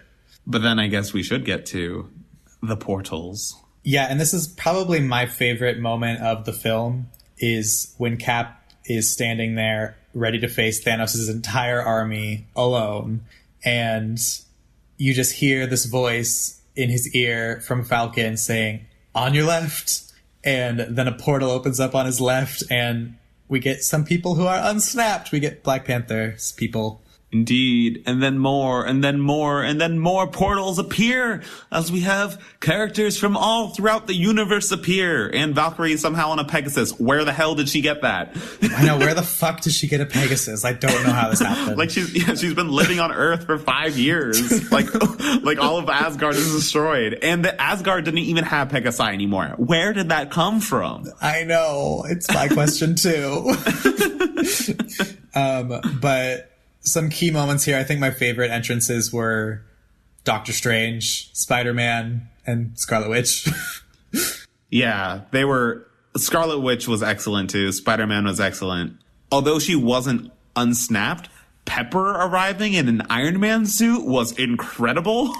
Yeah, that was cool. I never imagined Pepper to be part of the final fight. And, like, never. Really, really impressive in it. Can you imagine if she'd shown up with her powers from Iron Man 3? Yeah. Oh my god, if she had extremis powers still, that would have been incredible. I was really disappointed that they got rid of those powers for her. Even though they didn't really? I mean, they said they undid it, so who knows? But, like, I just freaking loved her being in this final fight. I should say, even though the movie makes it seem like she would still have powers, and logically she would still have powers after they fixed her, they clearly made it so that it was undone. Yeah, I really wish they acknowledged the end of Iron Man 3 a little bit more. But her suit was cool. Her suit was freaking awesome. Pepper's suit was just really amazing, and it reminded me of, like, the liquid metal suit that I think that Iron Man has in the comics, or at least I'm pretty sure he does. I saw some, like, YouTube videos about it, and it was really cool. Cool. Well, this is your movie, so I'm glad that you got enjoyment out of it. We got 3 Iron Mans in the final fight. Oh, yeah. War Machine. Yeah. And then we also had Spider-Man in an Iron Man suit, and him activating instant kill mode was amazing. Oh my god. That was another great. One of my favorite callbacks to an old movie. It was great, though. It made me wonder what instant kill mode was in his normal suit. Yeah, I mean, I guess it just always goes straight for the kill automatically without thinking about it. Kind of like how in Civil War, when Iron Man was fighting Captain America, he's like, all right, analyze his moves and auto fight him. Yeah, but he doesn't have stabbies in his normal suit. He just has webs. Oh, yeah, because in his movie, he didn't have, like, this Iron Spider suit. I hadn't thought about that. Good point. I wonder if they'll ever use that again, since they can really only use it against hordes of monsters like this. Yeah, I haven't looked all that closely at the Spider-Man 2 trailer, but I know he has a new suit in there, but also Tony's dead, so who knows? Yeah, and I just loved Peter in this fight so much, like... Every time I watch this movie so far, the one thing that I have cried at has been every scene with Tony and Peter. I mean, it's so touching, like, when they first have their little reunion, and Tony finally, like, gives him a huge hug. And he's like, oh, this is nice. And since you know the weight of everything Tony has experienced over the past 5 years, like, his greatest nightmare was watching Peter die, and he experienced it. It's just so touching. Yeah. Also, quick side note, I really loved the moment when he runs into Captain Marvel and she is just so amused by how nervous he is. That was my favorite Captain Marvel moment in the movie. Oh, yeah, that was great, too. I also just loved, like, all the different characters catching him and flying with him and passing him to each other between the Pegasus and... Well, first he's rescued by Thor throwing Mjolnir, then Pepper, then the Pegasus, I think. Right. And then Captain Marvel takes it. The whole relay race at the Gauntlet was cool, especially, like, Black Panther taking it first, then Peter... It was awesome. And I also really liked that the way that it ended was Thanos destroying the other time machine, because I really hate it when villains are dumb and don't do like the obvious thing of, hey, they're all racing for that target and we can't get the gauntlet from them. Why don't we just destroy the target? Easy. Yeah. Too bad the Wasp didn't get to do more in this fight, but it was cool to actually see her be in a movie with everyone else. True, though I have no idea how she ended up here. I mean, we don't really know how, like, anyone got here. Like, how did Doctor Strange have enough time to, like, talk to all these people about what's going on and then teleport them there? Because apparently, like, the Ravagers were there, too, like, from Guardians. Like, did he just make tons of random portals through space? Like, I don't know. Yeah, that's really confusing. I was picturing him, like, instantly opening portals to the Sanctums to tell the other wizards what was happening so that they could open all the portals. And then... Yeah, I don't really know how you communicate to everyone else. Well, I don't know. Does Doctor Strange have some kind of telepathic power where he can be like, everybody?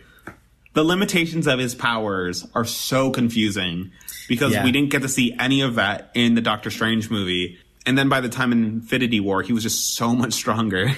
Yeah. It was a little weird. He somehow magically got everybody in the world, in the universe. Yep. Except for Sif. Yeah. Oh, Sif, I miss you so. Yeah, but like part of that relay race, we had the moment of all the females assembling together to show off all of them. But like one of the ones that had the best solo moments was Wanda fighting Thanos. Oh my gosh. Yeah, I remember at our podcast about Infinity War, you were talking about how much of a badass she was. And in this movie...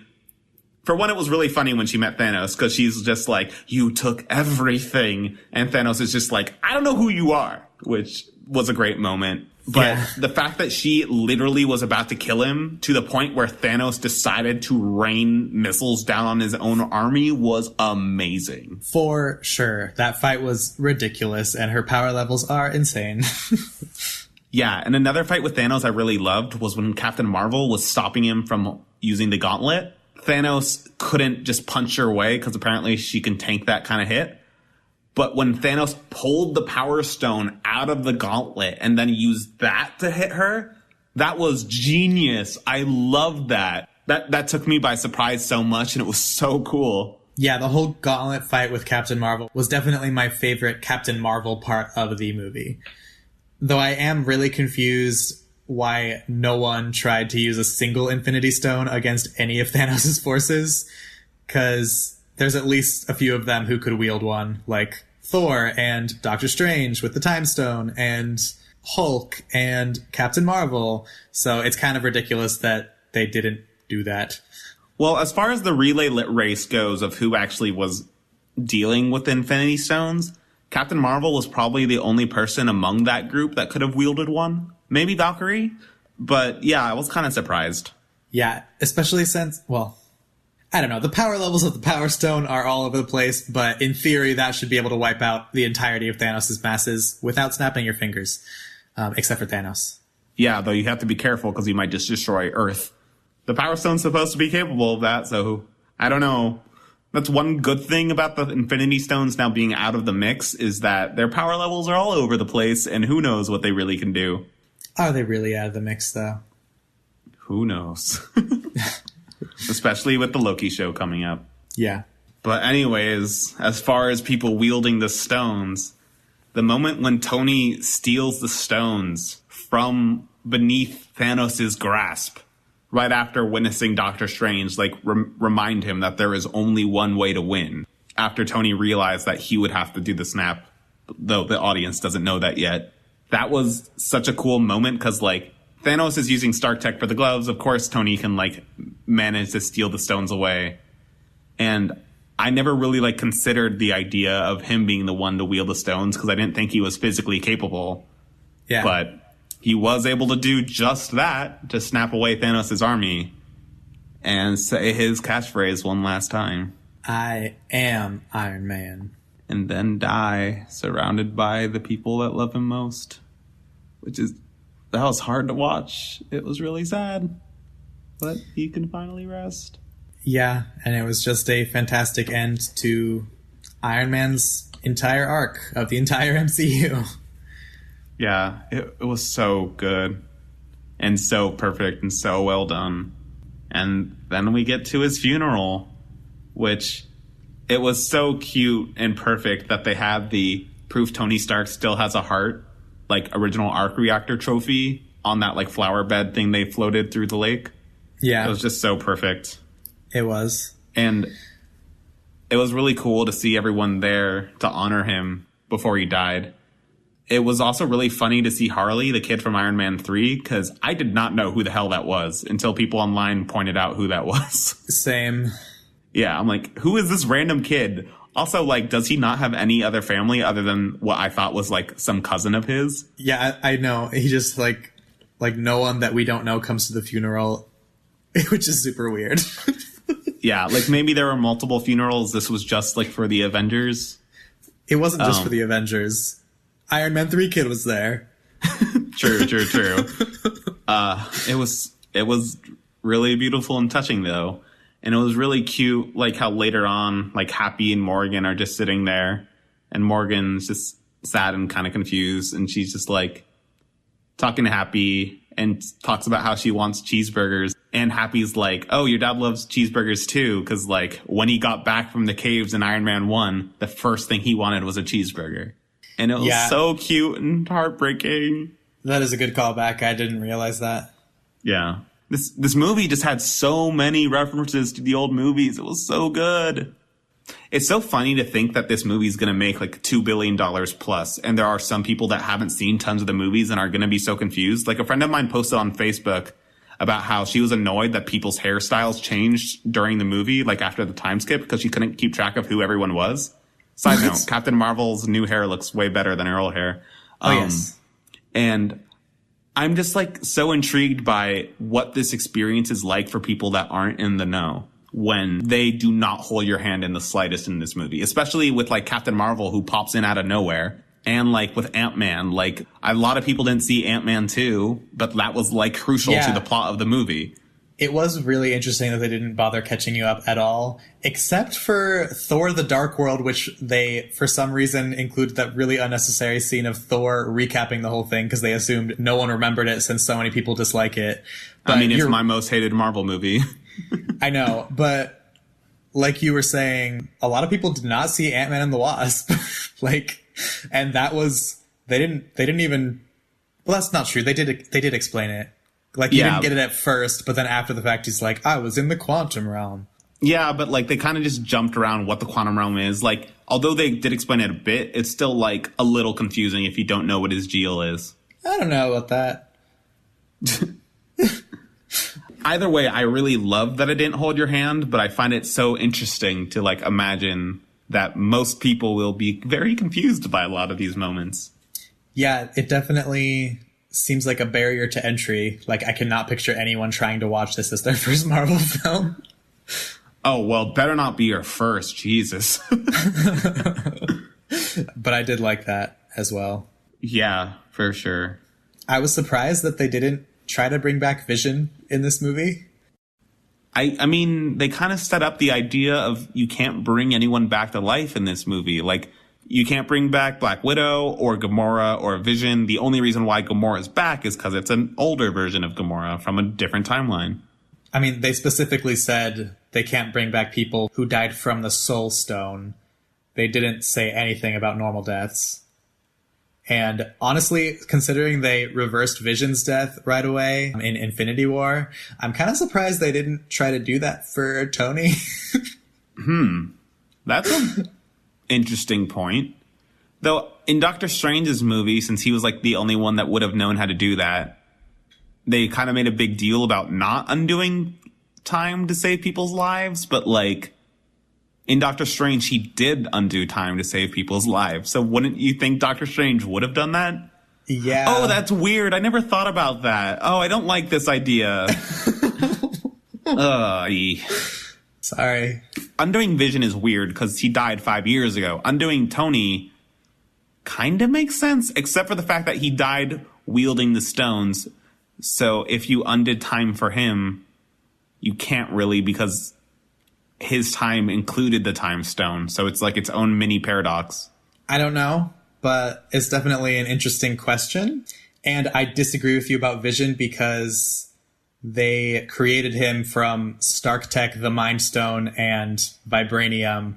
And I'm sure they still have his body, and they have the Mind Stone now, so I don't see why they couldn't just recreate him and then finish what they were doing, disconnecting him from the Mind Stone before returning it. I don't know. I mean, apparently Wanda and Vision are supposed to have some TV show coming out, so maybe they do somehow. I don't know. Well, they're not going to do that now because the Mind Stone is back, returned. Well, they won't do that, but they might do something similar. Unless it's in the past. Yeah, though that'd be kind of weird too, because their relationship really developed during the Nomad years where they were mostly apart. Were they mostly apart? During those 2 years, yeah, because Vision stayed with Iron Man. But they just, like, stole moments every now and then. Yeah, but I feel like that's what they would cover if they did go to the past. Maybe. We'll have to wait and see. Also, the fact that they did not show Gamora at all after the snap is really bizarre, and everyone is, like, extremely confused by this because they don't make it clear if she was not snapped away with Thanos' army, which, I don't know, I could see it being either way, her being snapped away or not, but the fact that Quill is searching for her at the end suggests that she ran away, but I don't know why she would run away from her sister, the only person she knows in this universe, and where the heck she would run to. It's not like she has an extra spaceship lying around. Or does she? Because how did her and Nebula get to the Avengers facility? Like, they might have taken a little pod down from Thanos' ship, but wouldn't Tony have snapped the ship away? It's really weird. Yeah. Though we did forget to mention that scene, which was when old Gamora saves Quill, and he's like, "Oh, Gamora, you're back!" And then she just kicks him in the balls and runs off. That was excellent. Yeah. But it seems like they might be going in the direction of Gamora is now going to be able to rejoin the team because past Gamora is around in the present from the alternate timeline that shouldn't exist. Yeah. It'll be weird, but it was a interesting but kind of cool way to bring her back. Yeah. And that probably just means we're going to get some really good Nebula and Gamora moments together in the next movie and awkward Quill and Gamora moments in the next. What if Gamora falls for Thor? That's funny. That would be hilarious. The Asgardians of the galaxy. Though he might need to get his body back first. I mean, hopefully he will. Yeah. Because Fat Thor was funny, but I don't need more of that. Yeah. That even in this movie, it was overdone. Like, this movie was incredible. It's not perfect, but no movie's perfect. And I had enough of Fat Thor in that movie. Yes. Also, I'm really wondering what the state of the Accords is now. I don't think they will ever acknowledge it again. They're just like, the world got snapped, you guys saved it, whatever. We trust you guys enough, I guess. We'll just undo the law now. Well, with Spider-Man 2, it's going to be interesting because they're going to deal with, like, a European superhero. So how does that work? Because they should have had to sign the Accords, too. I'm more worried about them addressing the 5-year gap. Yeah. I think it's good and interesting that they haven't revealed any new movies yet, and it doesn't sound like they're working on any, at least any Earthside ones yet, so that now it won't be considered a spoiler to, like, really hammer in on those topics for future movies. But we won't really know for a little while. Yeah. And one last thing I don't think we've touched on yet is Captain America passing the shield to Falcon. Yeah, which is cool. And I really appreciate in that scene where it seems like Cap and Bucky talked about it in advance what he was going to do. So Bucky, like, helped push Falcon to, like, accept the shield by giving him that nod and stuff. And that also makes me really happy because some people thought Bucky was going to get the shield. But in the Marvel movies, Bucky does not deserve the shield. He's barely become a normal person again. He has not, like, become worthy of the Captain America shield. He hasn't even been in America since he lost his brainwashing. Yeah, I think Falcon was a very fitting passing of that mantle. He definitely seems like he deserves it more. Though, where the hell did they get that shield? Timelines. Even though it should be buried in ice with Captain America in any of the timelines. Yeah, that's a super weird thing about that timeline, because that means there could be two Captain Americas living at the same time in that timeline. And hey, maybe Peggy's into that. Yeah, well, that would require them to unfreeze Cap and completely change all of time. So, just to have a second Captain America for their sex life. But to be honest, I could picture Steve being into that. I mean, he definitely appreciates his own ass. And they talked about making the character bisexual, so sure. And the Steve-Bucky relationship is a big thing, but since he just ditched Bucky for past Peggy Carter, I guess that's not even a possibility. Yeah. We did not have time to develop that, and that would have been weird. I've never really been a fan of Cap Bucky. Which is funny, since you're always the one who feels the need to mention it to give justice to the people who want it. Because I have friends that ship it, and I'll let them ship it. But I personally didn't ship it, and I don't think the movies were pointing in that direction. Oh, that's the other thing that I forgot to mention. That if Steve went to the past, he would not try to free Bucky. Oh, he totally would have. From Hydra. There's no way Cap wouldn't have saved Bucky in this timeline. Yeah, so that's just another thing about, like, there's no way he could have left the past alone. So I don't know. Anyways. I want to see this timeline. Somehow he got a copy of the shield to give to Falcon, even though that was all of the vibranium. But now he knows where Wakanda is, so maybe during his travels he went to Wakanda. Yeah, because it's just that easy to break into Wakanda when they don't want any outsiders to come in and say, hey, give me some of your vibranium. I mean, he's Captain America. People love him. He's really good at convincing people to trust him. And he literally knows the exact coordinates. And although Wakanda is hidden through technology, like with the projected forest, it's not actually a true barrier, I think. Actually, I think it is in Black Panther. I don't know. Wakandan tech is a little weird. Magnets. I don't really think that's feasible unless he broke down their barriers early. But he didn't bring back the shield with him, right? The broken shield? Nope. No. Okay, another question. Cool. They clearly did not want us to have any answers about Captain America's life. Nope. He will forever be a mystery. Oh. Did you have any other thoughts on the movie before we wrap up? Not really. I just gotta say, this movie was incredible. And it was such a fitting capstone to the entire universe. A capstone without Cap. And I guess we should probably mention that there were no after credit scenes, unless you count the sound of Iron Man making his first suit in the cave, which was very fitting, but I kind of wish I got something, but again, it was fitting. Yeah, it was fitting. I don't think they should have had anything, because it wrapped up everything, and it's better to not have a cliffhanger. Yeah, and also the way they handled the credits for the original 6, with them having a little slideshowy kind of deal with their signature showing up, was fantastic. Yeah, it was pretty well done.